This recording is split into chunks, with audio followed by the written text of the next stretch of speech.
The ride to Mr. Tom's house was quiet, the engine humming beneath them like a lullaby, but inside the car, Margaret's thoughts churned with unease. Her mother had stayed behind, agreeing to bring more of the baby's things later, leaving Margaret to make the trip alone with the twins nestled beside her and little Daniela chattering happily from the other seat. The luxury of the car did nothing to ease the storm in her chest. This wasn't what she imagined her life would look like, moving into her boss's home under such odd emotional circumstances. Every mile they drove felt like she was drifting further away from the life she once knew. Daniela, ever full of questions and innocence, leaned forward suddenly, peering at the twins with curiosity. "Auntie," she said, pointing with one tiny finger, "where is their daddy?" Her voice was bright, oblivious. Margaret's breath caught in her throat. She hesitated, her hand tightening slightly around the baby bottle she held. Mr. Tom, glancing through the rearview mirror, cleared his throat and muttered, "Daniela, not every question needs asking. You talk too much sometimes." But the damage had been done. Margaret offered a tight smile, eyes lingering on the blurred view outside the window, swallowing the sting that rose in her throat. That one question had opened a wound she had tried so hard to keep stitched. Bruce's face flickered in her memory, then his family's rejection, colder than death. After his passing, they had wasted no time stripping her of dignity, questioning her every right, acting like she had never existed in his world. "He never married you legally," they had claimed, standing in courtrooms and around his mansion's gate like she was a stranger trying to steal from them, as if her twins didn't carry his blood, as if her years beside him, unseen and unsupported, didn't matter. She hadn't come this far for charity or pity, and yet here she was, caught between survival and something that almost felt like a second chance. Daniela had returned to humming beside her, unaware that her innocent words had struck something deep and bruised. Margaret forced a breath and looked down at her babies sleeping peacefully. This wasn't the life she planned, but it was the one she had to fight through for their sake. For the first time in a long time, she dared to hope. Maybe this unexpected road could lead somewhere brighter. Mr. Tom nearly coughed on air when Daniela blurted out her latest revelation, but before he could respond, she was already on a roll.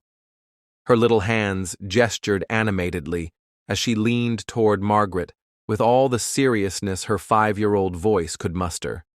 "Auntie, it's really bad for a woman to be by herself. Who helps you carry things? What if there's a spider on the wall? And who opens the big jar when it gets stuck?" she asked in a breathless stream of concern. Margaret quickly brought a finger to her lips and whispered, "Shh, sweetheart. The babies are sleeping." But Daniela barely paused, her eyes lighting up with another dramatic gasp as she pointed from Margaret to her father in rapid succession. "Wait a second. Daddy doesn't have a wife, and Auntie doesn't have a husband. So—" She clapped her hands together like a judge making a final ruling. "You two should totally get married." The sudden silence in the car was deafening. Mr. Tom's foot hit the brake a bit too hard as they approached a red light, and Margaret blinked rapidly, unsure whether to laugh or bury her face in the baby blanket. Daniela, thoroughly pleased with her conclusion, clapped again and announced, "It's perfect. Auntie can be my new mummy, and then we'll be a proper family forever." Margaret opened her mouth, fumbling for the right words. "Daniela, sweetie, that's not how it works." But the little girl pouted, her brows drawn in determination. "Why not?" "Daddy, don't you like Auntie? Auntie, don't you like Daddy?" Mr. Tom cleared his throat, keeping his eyes forward on the road. "Marriage isn't something we just plan on the way home, pumpkin," he muttered, rubbing the bridge of his nose. Daniela folded her arms with the sass of a queen. "Well, I already planned it. She loves me, so she must love you too." Margaret let out a helpless sigh, her cheeks flushing. Before she could gather a response, Daniela placed her small hands on her hips and tilted her head. Auntie, do you love Daddy? Mr. Tom glanced sideways for a second, expectant yet unreadable. Margaret nearly swallowed her tongue. She stammered, completely flustered. Daniela grinned triumphantly. See? She didn't say no. That means yes. Mr. Tom groaned under his breath. Let's just get home without planning a wedding in the back seat, okay? Daniela shrugged nonchalantly. Okay, but I'm telling Grandma and Grandpa you finally found someone. Margaret sank lower into her seat, covering her face as the babies stirred gently in her arms. This ride home had turned into an emotional ambush, courtesy of one wildly imaginative 5-year-old. The mansion, once quiet and filled with the cold echoes of structure and schedules, now pulsed with life. Laughter danced through the hallways like music, soft footsteps pattered on polished tiles, and the scent of freshly made soup often wafted from the kitchen long before dinner time. Daniela could often be found sprawled on the floor, giggling as she waved toys in front of the twins, their delighted baby coos and bubbly laughter mixing sweetly with hers. At just 8 months old, the twins responded to her voice with bright eyes and wobbly claps, their tiny hands reaching for her curls as if they'd known her forever. Mr. Tom, once tethered to meetings and deadlines, now counted the hours until he could return home. These days, it wasn't the success reports or boardroom triumphs that fulfilled him. It was the sight of Daniela sitting cross-legged beside the playpen and Margaret gently lifting a sleepy baby onto her shoulder while humming softly. Margaret's mother had joined them not long after, bringing with her the calming scent of shea butter and the warmth of tradition. The staff had welcomed her with quiet respect, and the entire household adjusted to her presence with surprising ease. In the evenings, the family gathered around the dinner table where rich jollof rice, steaming stews, and roasted plantains were served with laughter and playful teasing, and beneath it all, woven into glances shared across the table, soft brushes of hands when reaching for the same bowl, and lingering smiles when their eyes met, was the quiet bloom of something deeper between Mr. Tom and Margaret. It wasn't loud or obvious, but it was there, in the way he leaned just slightly closer when she laughed, in how she tucked a strand of hair behind her ear whenever he looked at her too long. Their world had shifted. The mansion was no longer just a house. It was a home, alive with the beating heart of a new beginning neither of them had seen coming. After laying the twins gently into their crib, Margaret watched them for a moment, both peacefully asleep, their chests rising and falling in perfect rhythm.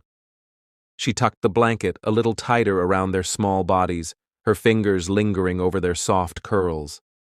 Daniela, ever helpful, had insisted on reading them a bedtime story earlier, her little voice weaving magic into the room with each page she turned. Now, with the house quiet and the night still, Margaret stepped out onto the balcony. The breeze kissed her face as she leaned against the railing, letting the silence settle over her.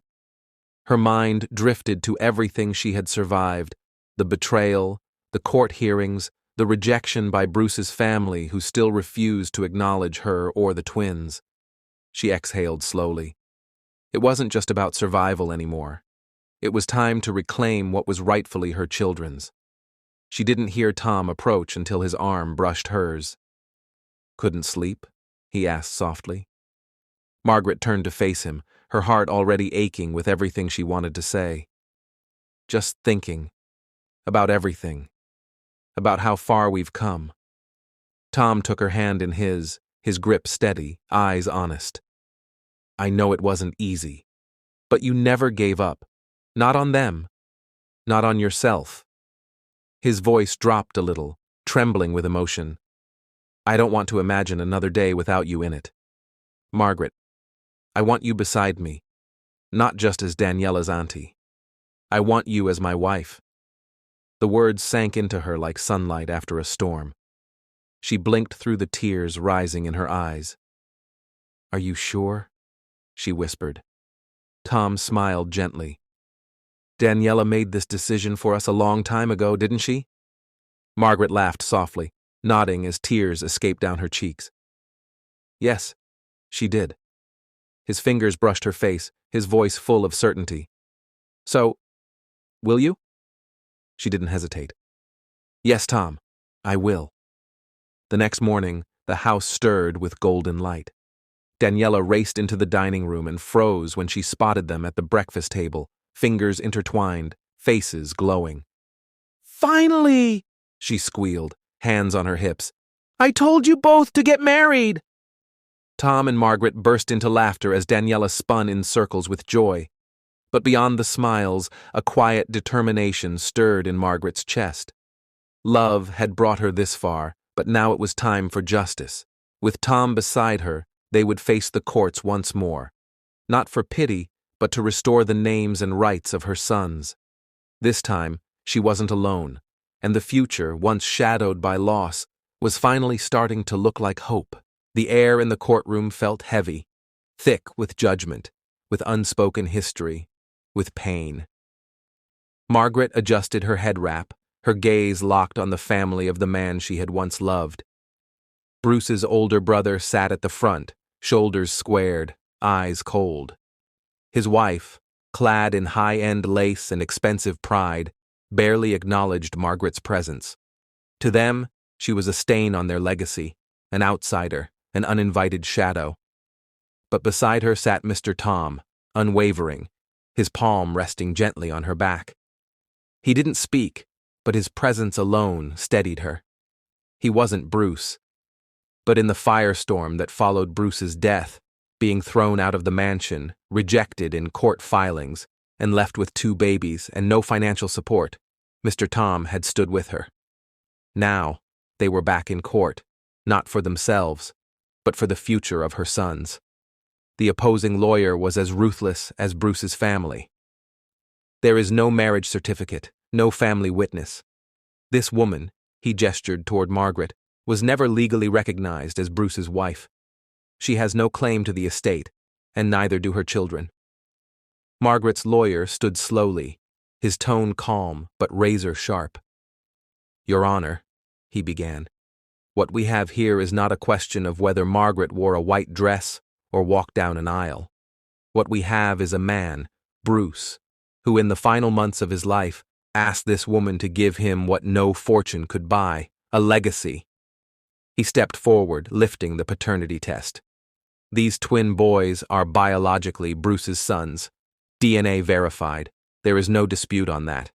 The only thing standing between these boys and what is rightfully theirs is a family unwilling to admit that Bruce loved beyond their social circle. Murmurs echoed through the courtroom as he laid out photos. Bruce holding the babies in the hospital, voice recordings where he named them as his own, financial transfers he made into Margaret's account during pregnancy. Then came Margaret's turn to speak. She rose with quiet dignity. When Bruce was dying, he wasn't thinking of property or power. He was thinking of his children. He wanted to be a father, even if only for a short time, and I gave him that. He died holding his sons. That should mean something. Her voice cracked, but she didn't fall apart. I didn't come here to beg for wealth. I came here so my children's names would never be erased. She turned, her eyes landing on Bruce's sister. You said you never knew me. That's true. He kept me from you, not out of shame but out of fear. He was protecting me. From this. She gestured to the cold courtroom. But I'm not afraid anymore. I will fight for my sons, even if I have to do it alone. But she wasn't alone. Mr. Tom stood when she sat down, gently placing his hand on her shoulder.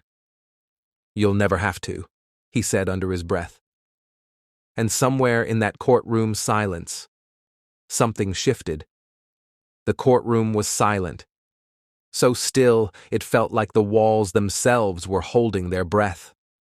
Margaret sat with her fingers intertwined, her nails pressing into her palms as the judge flipped through the final pages of the submitted evidence. Her lawyer leaned close, whispering a reminder to remain calm, but her heart was sprinting.